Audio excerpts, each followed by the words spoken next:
بسم اللہ الرحمن الرحیم۔ السلام علیکم۔ آج ہم آپ کو بتائیں گے کہ اللہ پاک نے قرآن کریم کے اندر ہندوستان میں لاگو ہونے والے 3 بل NRC، CAA اور NPR کے بارے میں کیا فرمایا ہے۔ اللہ نے ہمیں NRC سے بچنے کا طریقہ بھی قرآن میں بتا دیا ہے۔ دوستو، اگر NRC سے بچنا چاہتے ہو تو اللہ کے اس فرمان کو سن کر اس پر عمل ضرور کرنا ہوگا۔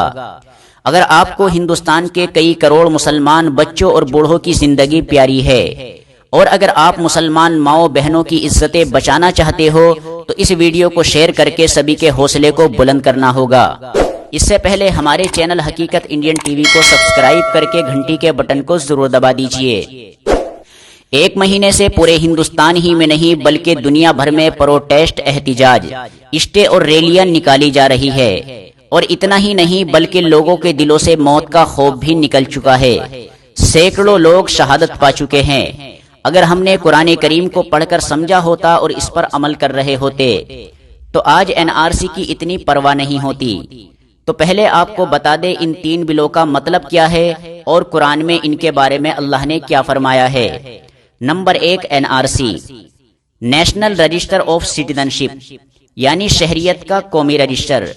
اس بل کے ذریعے سے BJP سرکار یہ چھان بین کرنا چاہتی ہے کہ ہندوستان کے باشندے کون لوگ ہیں اور دوسرے ملک سے آ کر رہنے اور بسنے والے ہندوستان میں کتنے لوگ ہیں جن کو NRC کے تحت اپنے ملک واپس بھیج دیا جائے۔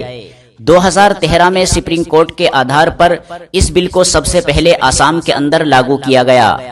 7 سال بعد پورے آسام سے 19 لاکھ لوگ اس بل سے باہر کر دیے گئے جو اپنے ہندوستانی ہونے کا ثبوت نہ دے سکے، جن میں 6 لاکھ مسلمان اور 13 لاکھ ہندو ہیں۔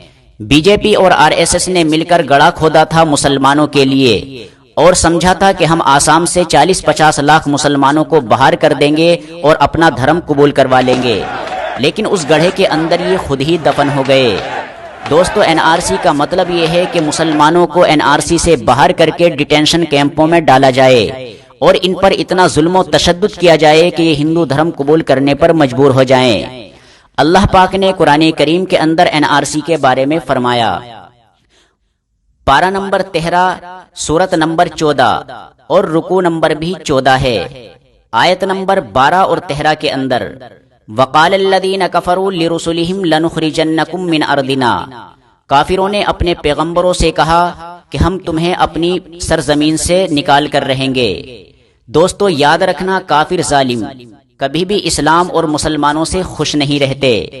دوستو، اب انہوں نے مسلمانوں کو الگ نکال دیا اور سبھی برادریوں کو، چاہے وہ ہندو ہو، سکھ ہو، عیسائی ہو، بدھ ہو، جین ہو، سبھی کو ہندوستان کی ناگرکتا اور سٹیزن شپ دی جائے گی، اگرچہ کسی کے پاس پورے ثبوت بھی نہیں ملیں گے۔ تو اس کے لیے یہ دوسرا بل لے کر آئے ہیں جس کا نام ہے CAA، سٹیزن شپ امینڈمنٹ ایکٹ، یعنی ترمیمی شہریت قانون۔ CAA کے ذریعے سے ہندوستان کی ناگرکتا پانے کے لیے ہندو ہونا بہت ہی ضروری ہے۔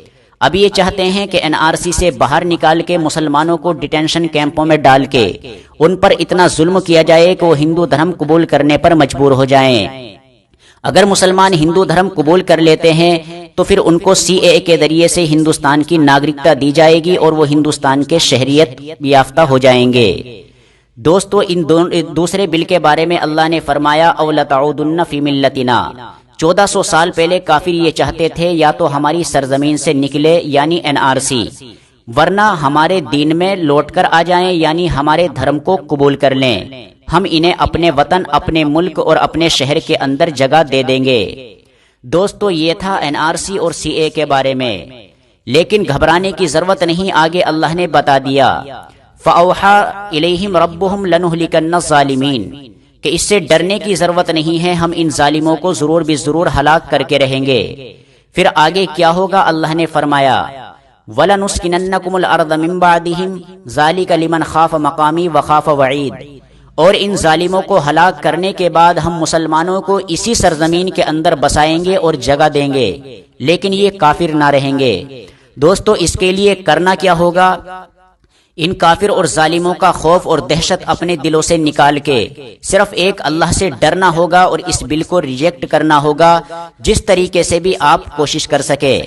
دوستو جب یہ دو بل کامیاب نہ ہو سکے تو تیسرا بل جو کہ NRC کی سیڑھی ہے NPR کو لانے کی کوشش کی گئی۔ NPR نیشنل پاپولیشن رجسٹر یعنی مردم شماری۔ دوستو اس بل کے ذریعے سے گاؤں گاؤں جا کے اور شہر شہر جا کے مسلمانوں کی آبادی چیک کرنا چاہتے ہیں، اور مسلمانوں کی آبادی چیک کر کے پھر NRC کو لاگو کر کے مسلمانوں کی آبادی کو کم کرنا چاہتے ہیں اور اپنی آبادی بڑھانا چاہتے ہیں۔ لیکن یاد رکھنا اللہ پاک نے اس کا بھی حل بتا دیا ہے، NPR سے بچنے کا بھی۔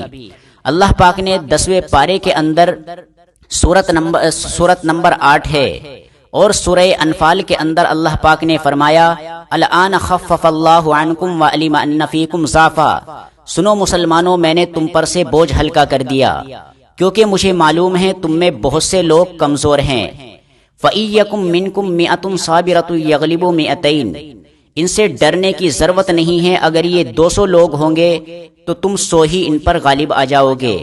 وَإِيَّكُم مِّنكُمْ أَلْفٌ يَغْلِبُوا أَلْفَيْنِ بِإِذْنِ اللَّهِ، اور اگر تمہارے 1000 لوگ ہوں گے تو ان 2000 کافر اور ظالموں کو ہلاک کر کے ڈال دیں گے۔ تو دوستو اللہ پاک نے ان تینوں بلوں کے اندر جو فرمایا ہے میں نے آپ تک پہنچا دیا ہے۔ اگر آپ کو مسلمان بچوں اور بوڑھوں کی زندگی پیاری ہے اور اپنی ماؤں بہنوں کی عزتیں بچانا چاہتے ہو، اور اپنی کمائی کے بنائے ہوئے مکانوں کو جن کو 10-10 سال آپ نے کما کے بنایا ہے ان کو کافروں کے ہاتھوں سے بچانا چاہتے ہو، تو اس ویڈیو کو شیئر کر کے سبھی کا حوصلہ بلند کیجئے۔ اور ہندوستان کے سنویدھان نے جو آپ کو پروٹیسٹ احتجاج کرنے کی اجازت دی ہے، آپ جس طریقے سے بھی ہو سکے NRC، CAA اور NPR کو ریجیکٹ کیجئے۔ خدا حافظ۔